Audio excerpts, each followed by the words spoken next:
Hello guys. Today we're gonna talking about this is an interesting movie from the 80s. It's called is it the Wraith or the Wraith? The Wraith. I'll just say the Wraith. If I'm wrong, correct me in the comments. So originally I was gonna do some vlog series stuff, but I'm gonna push that a little bit because I didn't really plan properly for it yet. So I'm gonna do another run of Fenn recommends, about 8 episodes, and then either that'll follow with either the vlog series or some more food review stuff, depending on how things line up. So that's something to take a look at. But yeah, we're gonna be kickstarting this run with this movie. I watched this with my sister. The Wraith. Was released in 1986. It's PG-13. PG-13 movie.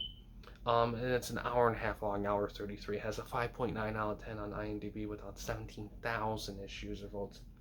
On Metacritic, it has 39 on Metacritic with how many critics? 104 critics. Interesting. The movie is directed by Mike Marvin. Let's see. Mike Marvin is, what is he known for? He also directed Sunstorm. He worked on Better Off Dead, but he was just a crew member. He didn't direct it or did anything like that with it. Okay, and it stars, let's see who it stars here. Stars Charlie Sheen, who was in a movie like Platoon and a gajillion other things. And also stars Nick Cassavetes, who was, who else was he in?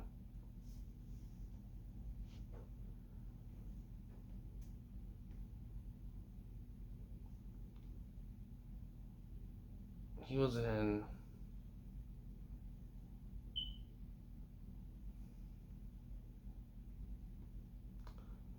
so computer's being a little touchy today. I have to keep going back and forth, and whatever. Um,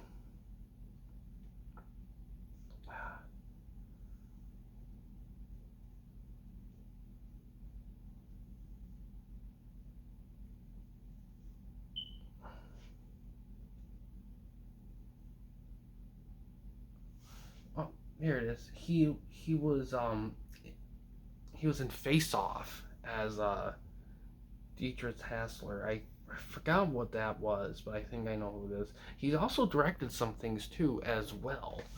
Um, so on Rotten Tomatoes, the movie has 36% by critics with 14 critics, so not a complete number thing. It has 61% by audiences with about a 5,000-ish audience people, and there is not a critics consensus. Just not enough of them for that. The movie is available to stream on the Roku channel, Hoopla, Vudu, Tubi TV, Plex, and IMDb TV. It's available to rent and buy on Apple TV, Amazon, Google Play, YouTube, Vudu, Microsoft Store, and Redbox. And the movie was released on DVD in 2002. So this is just a simple like revenge movie. The movie isn't straight up horror. It is sci-fi related, but it does have some horror elements, but it's sci-fi. The soundtrack is so kick-ass. Like, this is one of the movies you can tell that a good chunk of the budget went to the soundtrack, because the soundtrack's just chock full of licensed songs from well-known artists, not even like mid-card artists, like upper-card artists for a lot of it. Charlie Sheen, it's interesting because Charlie Sheen, like he's the main lead in the movie, but he's not, but he kind of, so what the movie's about, basically what happens is, like a year or so after a big tragedy, the movie's a lot like The Crow in a lot of ways. It was The Crow before The Crow, where a bad thing happens to a guy, and he comes back and supposedly comes back and seeks revenge, but no one knows who he is. And at the same time, Charlie Sheen stumbles into town and whatnot as well. So basically, but this movie is very car chase driven. Like, the car looks sick. Everything looks super cool. The action's solid in it. The cinematography's good. But this is a B movie. Like, and you can tell it's a B movie because of where it takes place. Like the movie alternates between the same odd places. It always feels like everything's filmed in a close knit community. Nothing feels like it's. You can tell that they didn't pay a lot of money to go around because, and you can tell it too because the film was filmed in a very quick period of time. So the variousness of certain things is small. Um, but basically, and I have to say, this is probably the most colorful class of henchmen ever. Like, cause it's not like just a punk gang or a jock gang. It's like a little bit of everything. You have like the dark horse, like crazy, sadomasochist lead guy. You have one guy is a Letterman jock. One guy's a hardcore nerd. You have you have a gutter punk who's obsessed with cars. You have a stuttering, like near do well guy. I mean, you literally have a little bit of every class of of generic gang in one makeshift group. Um, you it's kind of interesting to see that. And the thing is that and that thing a lot of with like lead baddie villains, they never really treat their crew with any sense. They always treat their crew like utter crap.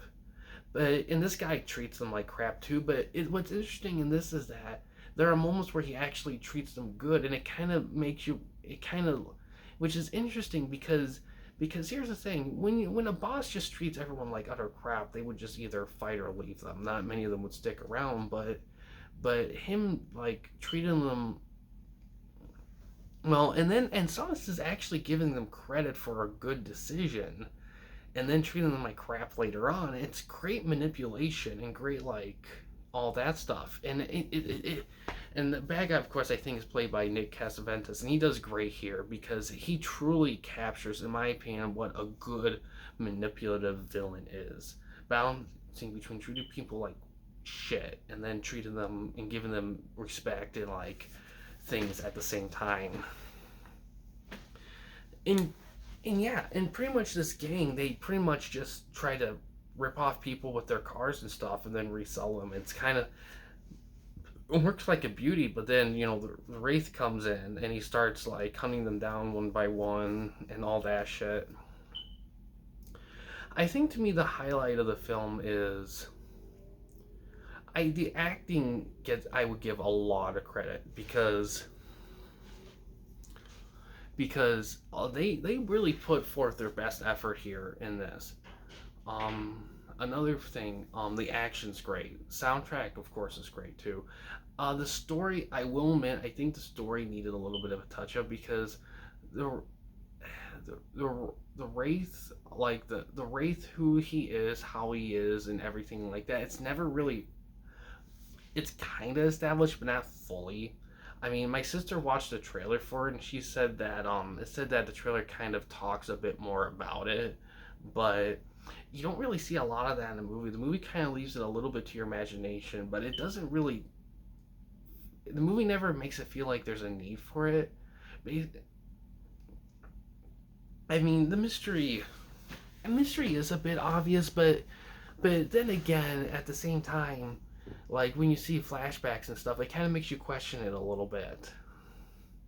So I will say that the movie tries a little bit to kind of make you question if the obvious choice is the obvious choice or not for who the mystery guy is.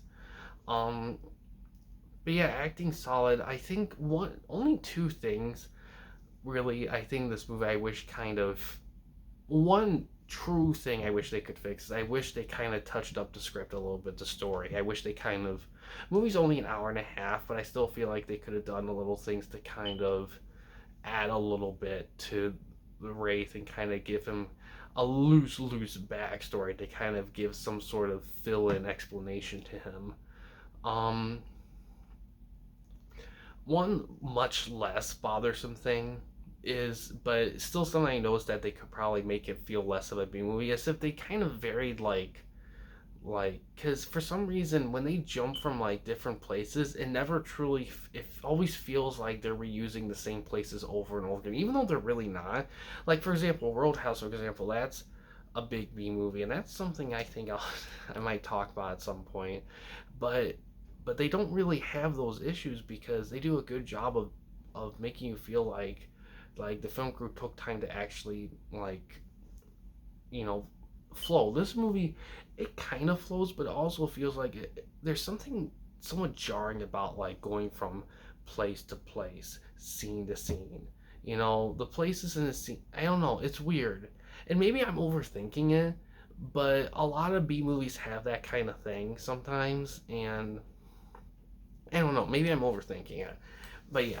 But I wouldn't. But that's the only real legitimate thing is I kind of wish they kind of put a little bit more into the script, a little bit. But otherwise, it's a solid B movie. Um, I think, and yeah, I mean, I think I love, and this is one of Charlie Sheen's earlier movies, and man, even then you can tell he had it. It's kind of a shame he kind of ended up where he's kind of is now a little bit because man, like for a decent period of time, he was like top notch. Not just in comedy though. That's a thing. Not just in comedy, but in like semi-serious drama film movies, and also like freaking that Platoon movie's fantastic. Um, but yeah, this is a pretty solid movie. I recommend seeing it. It's a good hour and a half, 80s sci-fi action horror elements, but that's kind of stretching it a little bit to be honest. I really think it's a solid movie. I highly recommend it. But yeah, guys, thanks for watching. In case you want to chat with me, Mike, or anyone else at the Campy Company, don't want to use the YouTube comment section, we do have a couple options. First one is we have a Discord channel. You can find a link to that in the About page / About section of our channel. We also have a discussion tab on our channel as well. You can access that through a PC or laptop computer. We're also in the works of a Patreon page where the main goal of that is to raise money to kind of give the channel a little bit of a budget and to work with, and also to create merchandise to add some fun stuff there as well. So whatever support we get for that will be much appreciated. But yeah, guys, thanks for watching. Please subscribe and like the videos, and have a good day.